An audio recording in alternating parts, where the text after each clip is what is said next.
तृप्त किए जाएंगे। लेकिन धन्य का मतलब होता है आशीष, आशीषित। आशीषित का मतलब क्या है?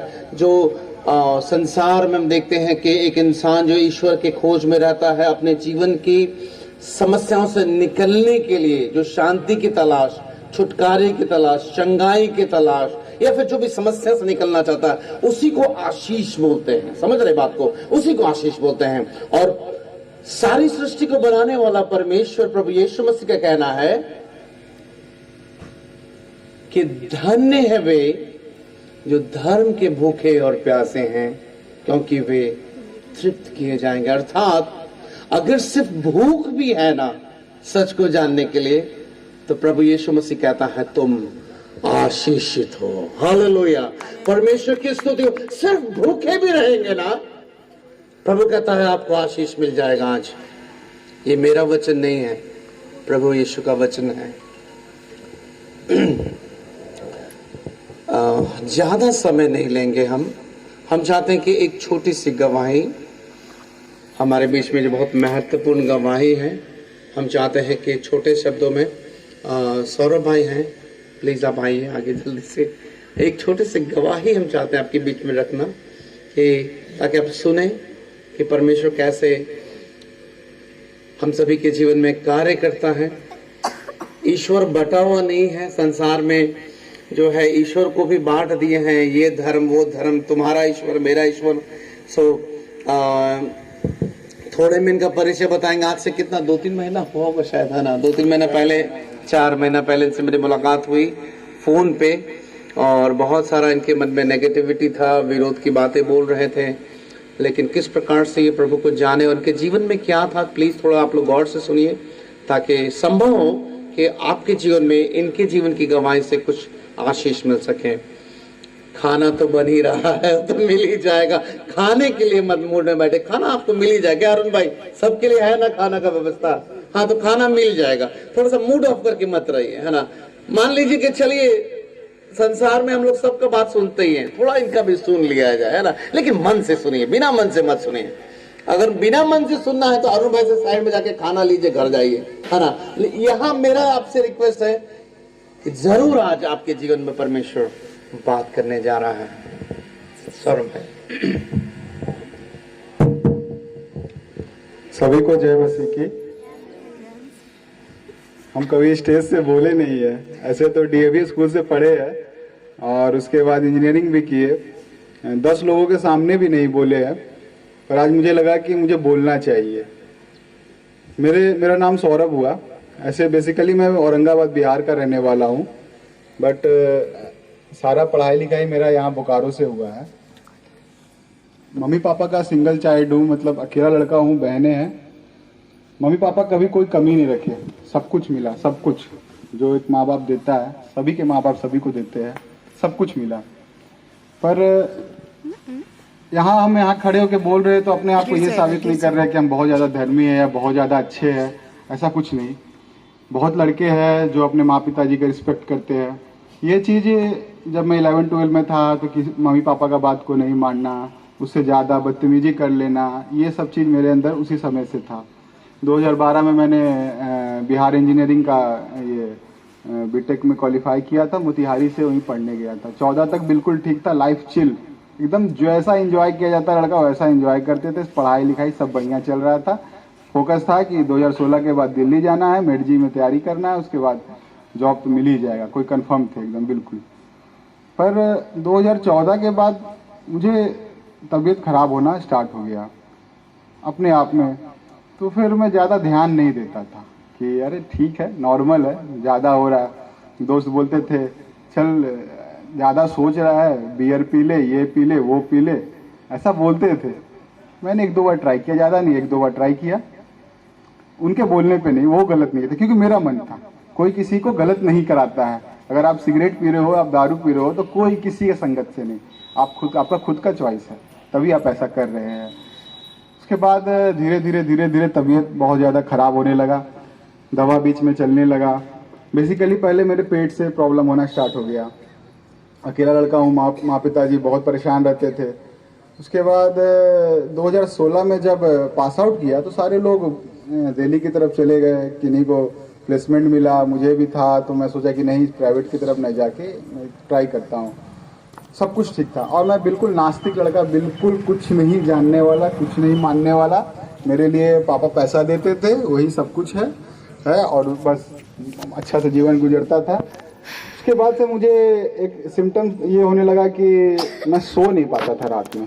ये मेरे साथ बहुत ज़्यादा होने लगा, 1 महीने 2 महीने 3 महीने बहुत ज़्यादा होने लगा। नज़रअंदाज करने लगे, पढ़ाई लिखाई सब डिस्टर्ब हो गया। आए थे 1 महीने के लिए घर पे रहने लगे, कहीं कुछ जाने का मन नहीं करता था। घर वाले बोलने लगे कि अब नाटक कर रहे हो, पढ़ लिए हो, कुछ करना नहीं चाहते हो, कुछ भी नहीं करना चाहते हो तो यही सब करोगे। उसके बाद धीरे धीरे धीरे धीरे धीरे और परिस्थितियाँ खराब होती गई। मैं आपको क्या बोलूँ, मैं इतना ज़्यादा परेशान हो गया था, या इतने ज़्यादा मैं रात रात भर सोता नहीं था। 3 रात के बाद, ये आज से 2016-17 का बात है कि 22 अभी में 27 साल हो रहा है, आप जोड़ लीजिएगा। उस समय इतना ज़्यादा प्रॉब्लम हो गया था कि मैं बेड पे ही बैठ के मेरा यूरिन निकल जाता था। कुछ नहीं, डॉक्टर बोलता था आपका बेटा बिल्कुल सही है, फाइन है। फिर कुछ कुछ ख़राब सपने देखता था, बस यही सब नॉर्मल था, कुछ नहीं मानता था। जब पर्सनल मेंटली रूप से बहुत ज़्यादा परेशान हो गया, बहुत ज़्यादा परेशान हो गया, तो एक आप लोग से परिचित होगा, CPI काके है रांची में, काके हॉस्पिटल है रांची में। तो वहाँ पे मेरे माता पिता मुझे चोरी छिपे रात में गाड़ी बुक करते थे कि हॉस्पिटल तो काके है सबका, पापा मेरे यहाँ कोलेरी में शिफ्ट है, तो रात में जाते थे हम लोग, सुबह दिखा के वहाँ काउंसलिंग करा के। मुझे भी लगता था कि पता नहीं क्या हो रहा है। बहुत सारा ट्रीटमेंट किए, बहुत कुछ किए, दवा भी चला कुछ दिन तक। उसके बाद फिर भी आराम नहीं मिला, फिर भी नहीं। देखिए मैं पहले आपको बता देता हूँ, ना तो मैं यहाँ अंधविश्वास, भूत प्रेत या किसी भी चीज़ का मैं ये नहीं बोल रहा हूँ। ये मेरा पर्सनल लाइफ का है, मुझे क्या हुआ, मैं हर कुछ एक्सपीरियंस किया हूँ, हर कुछ फील किया हूँ। उसके बाद मुझे क्या हुआ कि बहुत ज़्यादा होने लगा। माँ पिताजी भी बोलने लगे कि अरे क्या हो रहा है, तो ठीक ही नहीं हो रहा है। पढ़ाई लिखाई तो बिल्कुल हो गया, 2 साल हो गया छूटे हुए, सब कुछ ख़त्म हो गया। उसके बाद हमारे यहाँ ओझा बोलते हैं, सबको परिचित हो गए है कि नहीं। तो मैं उनके पास जाने लगा। लगता है कि आधा किलो चावल डेली ऐसे समझ के फेंकते थे क्योंकि नींद आने लगा था। सही बात है। अब मम्मी पापा मेरा विश्वास करते नहीं थे ये सब चीज़ पे, पर वो पता नहीं क्या किया, वो नींद आना स्टार्ट हुआ। नींद आने में लगा, चलो ठीक है कुछ काम कर रहा है। तो मैं इस चीज़ को ना, जब उसके पास पर्सनली जाना स्टार्ट किया, यार 1 दिन करते हो तो 2 दिन नींद आता है, फिर 1 दिन करते हो तो तीसरा दिन फिर नींद चला जाता है, ऐसा करके। तो वो बहुत चीज़ करते गया, फिर और कंडीशन इतना ख़राब हो गया, इतना ख़राब, मेंटली बिल्कुल डिस्टर्ब। देखने में आपको लगेगा ही नहीं कि मैं बिल्कुल ठीक हूँ, पर ये ऐसा क्यों कर रहा है, कुछ पता नहीं। सब बोलते थे कि लड़का एकदम बर्बाद हो गया है, इसका गंदा आदत इस पर हावी हो चुका है, पता नहीं क्या क्या। ऐसे हमेशा हम कहावत सुनते हैं कि आपका जब बुरा समय रहता है तो कोई साथ नहीं देता है। ये सच बात है। आपको लोग हर समय जज करेंगे, चाहे आप यहाँ खड़े हो, चाहे आप कुर्सी पे बैठे हो, चाहे कहीं भी रहे, आपको लोग हमेशा जज करेंगे। तो मेरा बात ये था। तो उसके बाद मेरे फादर पूरे शिफ्ट हो गए इस चीज़ में। करीब लाखों रुपया मैं बोल सकता हूँ, मेरे फादर एज ए वर्कर है, फिर भी वो ओझा में फेंके। पता नहीं कितने बड़े बड़े बाबा है, मैं किसी को कुछ नहीं बोलता हूँ, कुछ किसी का बुराई नहीं कर रहा हूँ, पर मैं अपने लाइफ का बता रहा हूँ। वो आए, बहुत कुछ किए, आराम मिलता था, और निगेटिव बात करने लगे। तो मैं एक बिहार में कहीं गया हुआ था, सासाराम साइड, मेरे गाँव के साइड में। तो वो एक लेडीज थी, वैसे ही ओझा की तरफ दिखाते तो वो मुझे क्या बोली कि आपके ऊपर एक अच्छा चीज है। बोला अच्छा चीज है, सब तो अभी तक बोल रहा है निगेटिव। अब देखिए अच्छा चीज है, क्या है भाई? तो आप चाहोगे तो दूसरा का कल्याण कर सकते हो। बोले अच्छा कल्याण हो सकता है, पहले मेरा कल्याण कीजिए, तो हम देखेंगे दूसरा का कल्याण होता है कि नहीं होता है। तो फिर वो कि कुछ मुझे आराम लगा। अब मेरे मम्मी पापा मुझे ये बोलते थे कि बेटा, एक तरफ तो करते थे, बोलते थे इधर ध्यान नहीं लगाने का, इधर बेकार लाइन है, बकवास है, सब कुछ बकवास, सारा कुछ फील हो रहा। रात भर मेरे फादर मेरे बगल में सोते थे, मैं गुस्सा होकर उनको एकदम बहुत चिढ़ाता था कि आप कैसे सो रहे हो, मुझे 26 साल 25 साल की उम्र में क्यों दवा का जरूरत पड़ रहा है। क्यों लग रहा है? अब मेरे पापा भी फ्रस्ट्रेट हो जाते थे, ये सब तुम्हारा ओवर थिंकिंग कारण है, तुम डिप्रेशन में हो, दवा खाओ। और वो जो दवा देता था ना, दवा खाने के बाद अगर सुबह 9 बजे दवा खाए तो रात में 9 बजे के बाद पता चलेगा कि हाँ खाना खाना है, फिर दवा खाना है। इतना ऐसा उसमें नींद रहता था। अब देखिए इंजीनियरिंग किया था, माँ बाप का अकेला लड़का हूँ, सब लोग बोले कि आपका बेटा तो खत्म, बेकार, रिजेक्टेड। सही बताया तो रिजेक्शन का जो फीलिंग होता है ना, बहुत ज्यादा खराब होता है। अगर आपके परिवार वाले ही, आपके चाचा, आपके कोई भी आपको रिजेक्टेड पीस अगर साबित कर दे तो बहुत खराब लगता है। इसी दौरान जब वो लेडीज पास बहुत जाने लगा, 6 महीना हो गया जाते जाते जाते, तो वो मुझे बहुत एक छोटे से पीरियड के लिए आराम लगा। मैंने दवा खाया यार, सब कुछ किया, इससे आराम लग रहा है। तो वो बोली ना कि मेरे तुम्हारे पास बहुत अच्छा चीज है, तुम इतना परेशान हो कि तुम दूसरा का भला नहीं चाहते हो। हम बोले कि यार ये तो बहुत अच्छा बात है। बोले क्या करना है? बोले ठीक है।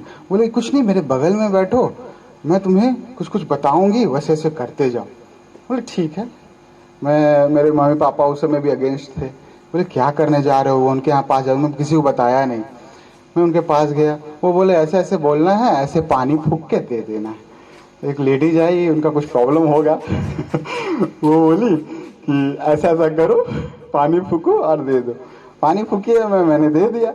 वो लेडीज अगला दिन आई और मेरे सीधे मंदिर में जब ऐसे कहीं पे सीधे ऐसे लेट के नहीं पैर में पड़ते हैं, अरे बाबा आप तो कल्याण कर दिए। बोले कल्याण कर दिए?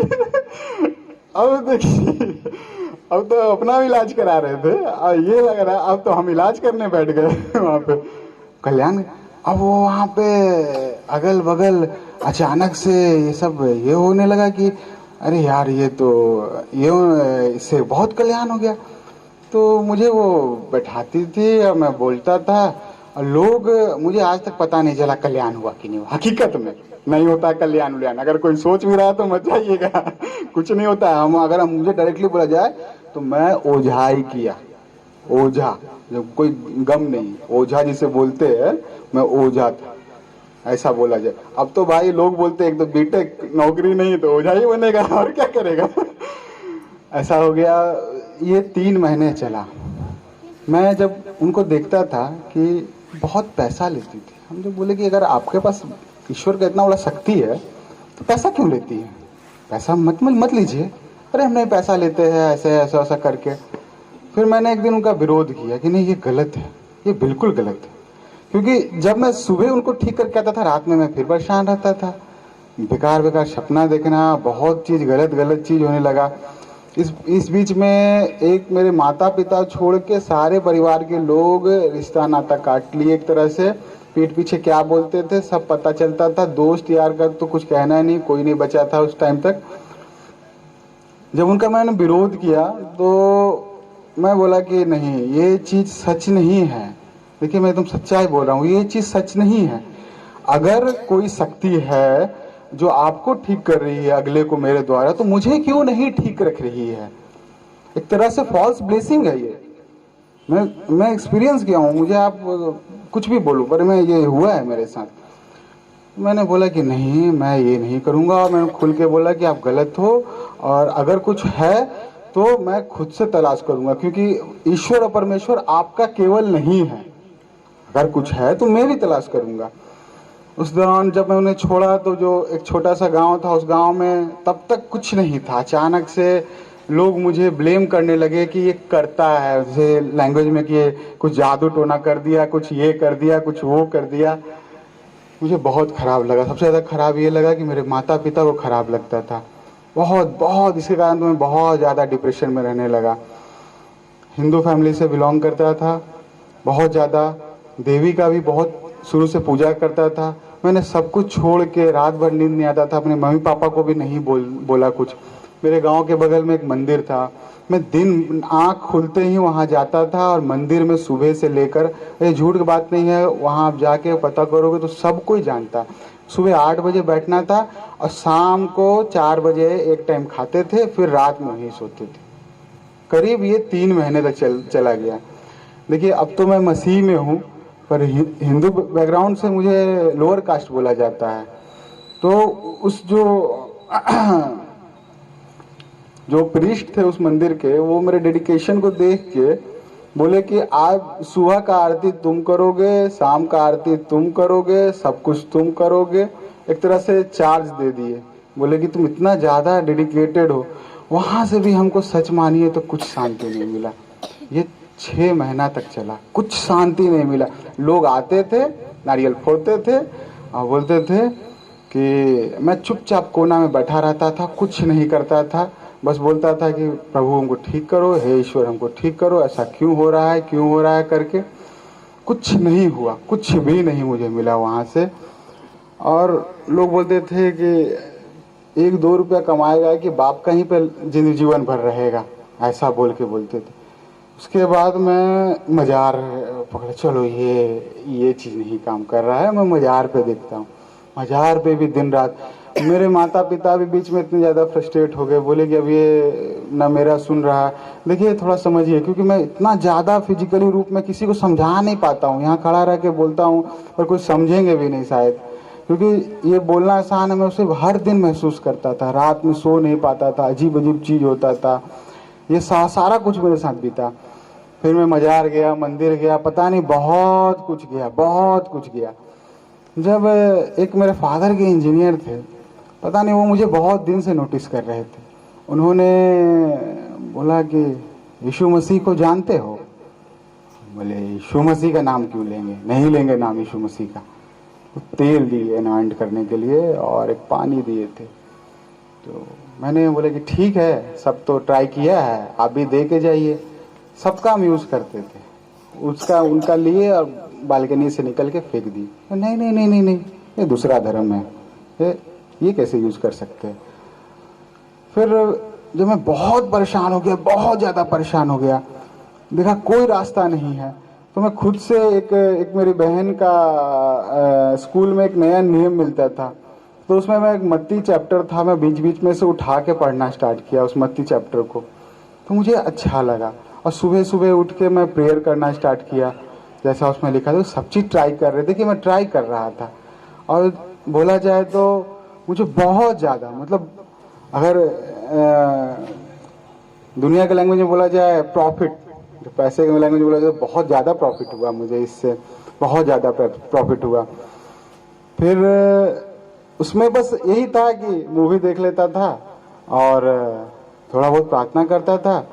तो इतना ही करने से मुझे लगा नहीं, इतने दिन से मैं जिस चीज़ का तलाश करता हूँ और जिस चीज़ का परेशानी में था, ये क्या चीज़ है। ना हम किसी के पास जा रहे हैं, ना ओझा के पास जा रहे हैं, ना कुछ के पास जा रहे हैं, ना कहीं कुछ भी नहीं जा रहे हैं, और ये हमको आराम दे रहा है।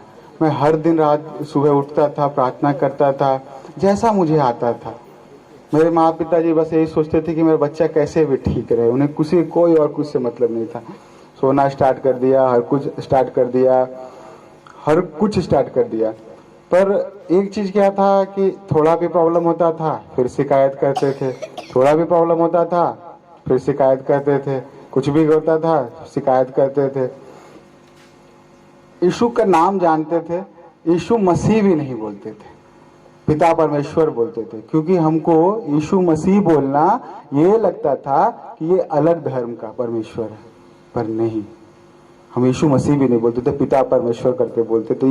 ये चीज़ हमको बोलने में काफ़ी बहुत समय लगा हमको अपने में, ये भैया से नहीं मिले थे तब का बात है। लोग हमको बोलते थे कि कुछ नहीं कर पाओगे, कोई नौकरी नहीं कर पाओगे। जब बहुत ज़्यादा हो गया, 2018 में एक वैकेंसी आया, मैं उसे प्रभु का नाम लेके भरा और वो जॉब भी मेरा हो गया। जॉब होते ही मैं किसी को क्या बोलूँ, मेरे अपने फैमिली मेम्बर जो मुझे कुछ नहीं मानते थे, उस जॉब के कारण, बस एकमात्र छोटा सा जॉब के कारण मेरे पास आए। बोले मैम तुम जानते थे कि तुम तो ऐसे हो, सब कुछ हो, बहुत अच्छे हो, तुम तो पढ़ने में ब्रिलियंट थे। कुछ नहीं, बहुत छोटा सा जॉब, असिस्टेंट लोको पायलट हूँ मैं, आगरा डिवीजन में पोस्टेड, और कुछ नहीं, बहुत छोटा सा, एकमात्र सिंगल फॉर्म भरा था। और मैं जिनके साथ ड्यूटी करता हूँ मुझसे बहुत ज़्यादा हाईली टैलेंटेड और बहुत अच्छी जगह से तैयारी कर करके आए हैं। बस प्रार्थना कर। ये आपको अजीब लगेगा कि बिना पढ़े कैसे हो जाता, नहीं मैं पढ़ाई करता था, पढ़ता प्रार्थना करता था। मैं बिल्कुल अपने जीवन में निराश, बिल्कुल हताश, बिल्कुल डिप्रेस्ड। और सच बता रहे हैं, ना ये स्टेज मायने देता है, ना मैं यहाँ जो बोल रहा हूँ ये मायने देता है। केवल अगर कोई चीज़ मायने देता है तो वो प्रभु है, यीशु मसीह है। और एक बात बता रहे हैं, आप जो भी हो, जैसे भी हो, प्रभु बटा हुआ नहीं है। हम लोग हर चीज के लिए अपना दिल खोलते हैं। ये हमेशा ये सोचते रहते हैं कि मेरे नाम लेने से अगला क्या सोचेगा, अगला क्या सोचेगा। पर जो चीज़ हमें फ़ायदा देता है, जो चीज़ दुनियादारी के लैंग्वेज में हम उसे खुल के एक्सेप्ट नहीं कर पाते हैं। पर ये चीज़ जब इंसान के पास कोई ऑप्शन नहीं रहता है, तब वो रियल चीज़ को महसूस करता है। रियलिटी क्या है? अगर हम आपको बोले लैंग्वेज में कि गुलाब जामुन मीठा है, जैसे एक सामरी स्त्री है, बाइबल का दृष्टांत हम उतना ज़्यादा पढ़े नहीं है, अगर गलत होंगे तो माफ़ कीजिएगा। वो यीशु मसीह से बात करते रहती है, पर वो ये नहीं जानती कि वो सच्चा मसीहा है।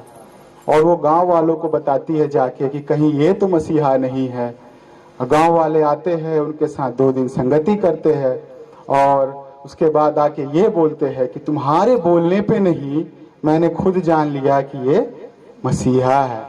तो एक छोटा सा एग्जाम्पल है कि अगर मैं ये बोलूँ कि गुलाब जामुन मीठा है, मीठा है, अगर आप उसे टेस्ट नहीं करिएगा तो आप मेरे बोलने से जरूर बोल सकते हैं कि हाँ ये गुलाब जामुन मीठा है, क्योंकि मैंने बोला है।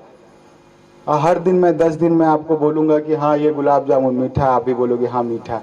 पर जिस दिन आप उस गुलाब जामुन के रियल टेस्ट को पहचान जाओगे कि ये मीठा है, 11वां दिन बोलोगे कि भाई रुको, अब बोलने का जरूरत नहीं है, क्योंकि मैंने जान लिया ये सच में मीठा है। तुम्हें बोलने का जरूरत नहीं, अब मैं बोलूंगा क्योंकि ये मीठा है। मैंने खाया है इसलिए मैं बोलूंगा क्योंकि ये मीठा है। अमित भैया का बताते हैं, यीशु मसीह को बस में नाम ऊपर से जान कवर। ये हुआ मेरा एक बहुत गंदा आदत शुरू से था कि मैं लड़कियों को, मेरी दृष्टि बहुत खराब, ये चीज मैं खुल के एक्सेप्ट करता हूं। मेरे अंदर वह विचार बहुत ज्यादा था। अब इस चीज में यीशु मसीह के नाम से मैं विजय पाया हूं। और जब भी कोई लाइफ में मुझे प्रॉब्लम आता था तो मुझे वो गो टू रिलीज था, दोस्त के साथ जाना, किसी पे गलत देखना। और आप लोग समझ सकते हैं, मैं अपने आप को पहले बता रहा हूँ धर्मी नहीं साबित कर रहा हूँ, चाहे ये बोल के कुछ भी नहीं साबित कर रहा हूँ। मैं जैसा हूँ मैं आज प्रभु के दया से मैं आपको बता रहा हूँ।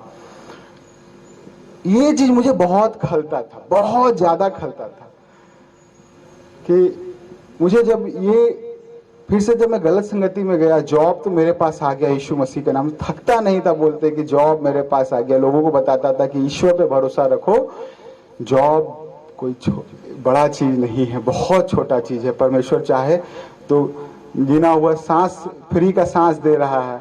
मेरे चाचा अभी कोरोना में 1 महीना एडमिट हुए, इसी सांस का कीमत 14 लाख रुपया पे किए। और वो सांस हमारा परमेश्वर, हमारा प्रभु हमें फ्री में दे रहा, हम उसके लिए थैंकफुल नहीं हैं। तो इस चीज में मैं डिप्रेस्ड हो गया। और मैं इस चीज से भी जो पिता ने, जो प्रभु ने मुझे संभाला जीवन में, जो ये संसार का इज्जत जो मैं एक छोटा सा नौकरी के कारण जो मुझे मिला, वो प्रभु के दया से मिला। उस चीज से मैं प्रभु के नजर नहीं मिला पाता था कि शायद अब ईश्वर मुझे माफ नहीं कर पाएंगे, अब हम गलत है। इस दौरान भी मुझे, आज से पहले मैं दिल्ली में पोस्टेड था, मुझे बहुत ज़्यादा फिर से वही डिप्रेशन स्टार्ट हो गया, क्योंकि मुझ में सच्चाई का ज्ञान नहीं था। बाइबल मुझे बोरिंग लगती थी, फिल्म देखना अच्छा लगता था यीशु मसीह का, बस और कुछ नहीं।